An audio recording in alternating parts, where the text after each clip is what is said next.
எடுத்து விட்டுற மாதிரி கேளு. நாங்க 3 தலைமுறையா இருக்கிறோம். நானும் பிறந்திருந்தா தாலி காட்டினால இருந்து இந்த ஊர்ல இருக்கிறோம். நாங்க வாங்கிக்கிறோம். எங்களுக்கு பட்டாங்க இல்லையா? அப்ப எங்களுக்கு ஊடா இல்லையா? நாங்க போய் பள்ளிப்பாண்டில் கூட கேரி பண்ணி வந்துக்கிறோம். இங்க இல்ல அங்க இல்ல இடம் அப்படின்னா எங்க போட அந்த இடம் அங்கே தான் இருக்குது. எங்க ஓடி போனோம். அங்க வீட்டு வாரியா வேற வேறியா மொத்தத்தை நாங்க கட்டி இருக்கிறோம். பய வேறு மொத்தமாக நாங்க விழுக்குது. வாங்க நான் ஏத்து காட்டுறேன். என்ன ஏமாத்துறீங்க எங்களா?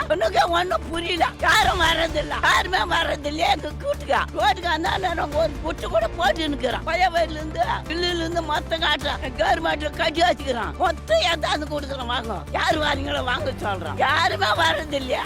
கவர்னர் வரல, தலைவர் வரல. எங்களோ நீங்க என்னன்னு கேக்குதான். ஆனா பில்லு மட்டும் கட்டு நானா எந்த பில்லு நான் சம்பாதிச்சு நான் கொண்டு காட்டுறேன். உனக்கு லைன் கொடுக்க மாட்டா. நீ இவ்வளவு துட்டு காட்டினாதான் உனக்கு லைன் கொடுக்கணும். அப்புறம் ரொக்கமா வாங்கி அதுக்கெல்லாம் யாருமே இல்லையா? சொல்றதுக்கு யாருமே இல்லையா?